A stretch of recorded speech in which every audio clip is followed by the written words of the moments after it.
So Apple had delayed the personalized Siri Apple Intelligence features earlier this year, but you're probably wondering, when are we actually going to see this launch? Apple kind of delayed it indefinitely. Well, we have a hint now because Apple's apparently already testing iOS 19.4. Yes, you heard me right, 19.4.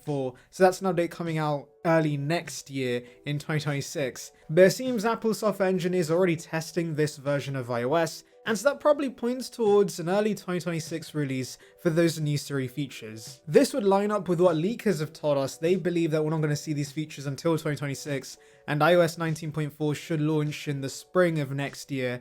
So yeah, it seems that Apple software engineers are currently testing things, but it's nowhere near ready for release. And so in the meantime, Apple's going to offer us other features with iOS 19, and we have news about a big update. So if you've ever wanted Apple to offer something similar to Samsung DeX on the iPhone, we have news we could get just that with iOS 19. Leaker Majumbu reports that a limited version of Stage Manager could come to iPhones with a Type-C port, so that's the iPhone 15 and 16 series.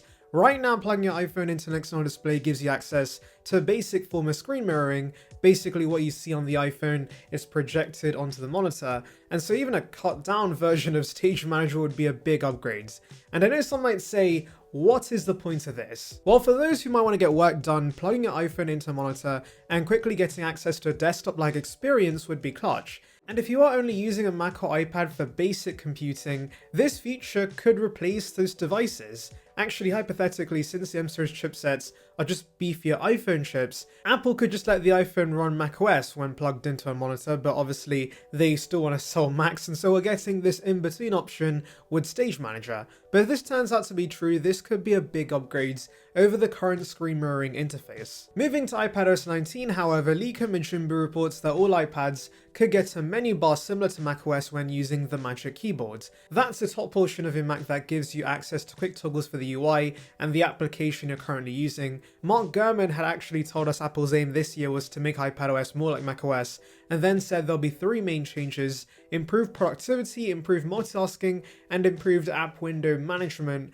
which was quite a vague list of changes. What does improved productivity even mean? Thankfully, Leaker Majumbu is more specific and tells us that yes, we should see the new menu bar, but also a more seamless version of Stage Manager, which sounds interesting. Maybe the current version of Stage Manager comes to iOS, and iPadOS gets a beefed up version that's more similar to macOS. But I'll be honest, the list of changes people want with iPadOS will be so vast that Apple's just better off putting macOS on the iPads. For example, with improved multitasking and app window management, many would just want Apple to ditch Stage Manager and give us the window system macOS has. And so if we're eventually going to get to a point where iPadOS is becoming more like macOS, you might as well just give us macOS on the iPads. Another aspect that many would like Apple to change with iPadOS is the Files application.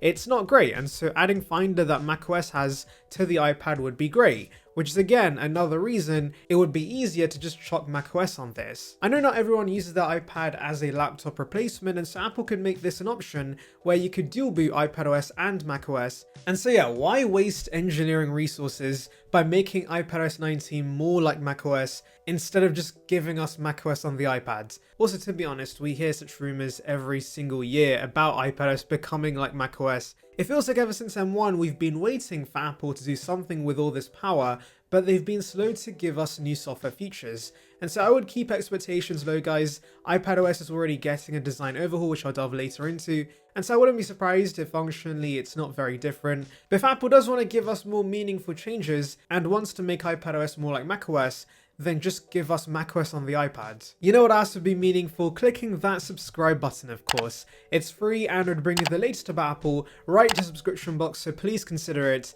It would be appreciated.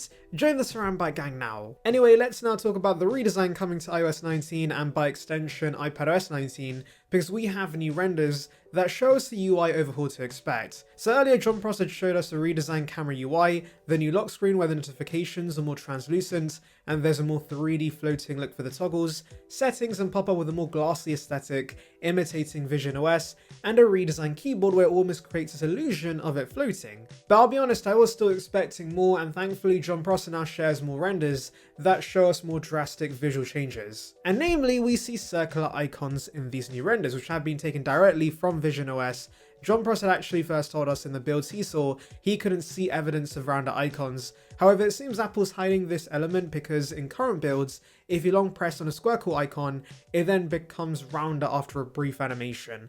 Maybe Apple's hiding these new icons in builds to prevent leaks, but clearly that plan did not work because it has leaked, and Tim's now very angry, but I like the look of this. Yes, it's just different shaped icons and doesn't functionally add anything whatsoever to the device, but I'm always down for visual refreshes that are executed well, and this looks clean in my opinion. Apple could of course give consumers a choice, and similar to Android phones, it would be nice if you could switch between circular and square core icons, but this is Apple talking about. They want design consistency, and so I'm expecting everyone to be forced to use these new icons, whether you like it or not. But personally, I'm not against that because these new icons are very cool. Another UI change to expect is a pill-shaped tab bar at the bottom of many of Apple's first-party applications. You can see how it looks, and it seems Apple is going to prioritize putting a lot of tabs towards the bottom of the device, which is great for reachability, especially for those using the Pro Max and having to do hand gymnastics right now to reach some areas of the UI. Also, Apple is rounding off everything, so if you long press on an app, the menu that now comes up is rounder.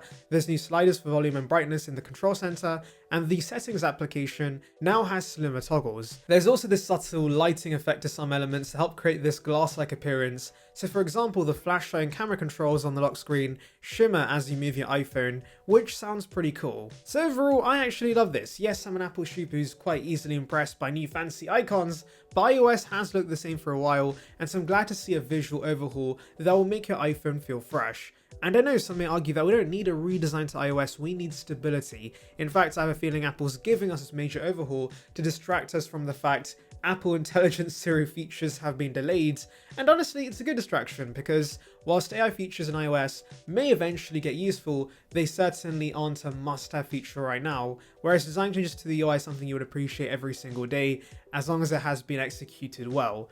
My only concern are bugs. I really hope it's not too buggy, but if Apple's changing so much with iOS 19, you just know the first few builds are gonna be rough. Hopefully public builds are stable though, but knowing Apple's software quality as of late, I may be asking too much from them. Let's now move on to devices that'll be running iPadOS 19 and iOS 19 this September, and unfortunately there's bad news. So because iOS 19 is going to be such a big refresh, Apple does apparently plan to drop the iPhone XS, XS Max, and XR, according to a credible anonymous source. These devices were released back in 2018, so they've already had roughly 6 years of support, and so I'm not too surprised by this news. The XR especially only has 3 gigs of RAM, so for those still using these devices, just be aware your device may lose support soon. Now obviously these phones not getting iOS 19 does not suddenly make them unusable. Apple does still release security updates for devices on older iOS versions, and so you could theoretically keep using these phones for a little longer, but eventually apps will stop supporting iOS 18, and you're also going to want to try out newer features that newer builds of iOS includes. Now moving to iPadOS 19, Apple plans to only drop the iPad 7th generation, which has the A10 Fusion from 2016.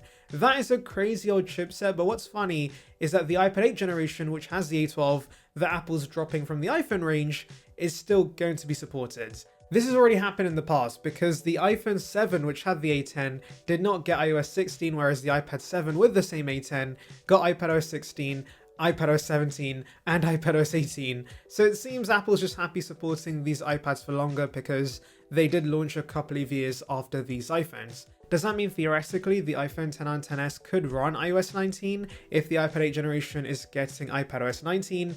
Maybe, but the iPad 7 generation was also very sluggish on iPadOS 18, and so there's a possibility the iPad 8 generation also suffers on iPadOS 19. We will have to wait and see. Anyway, let me know your thoughts in the comments, make sure to like and subscribe for more content like this, and thank you for watching.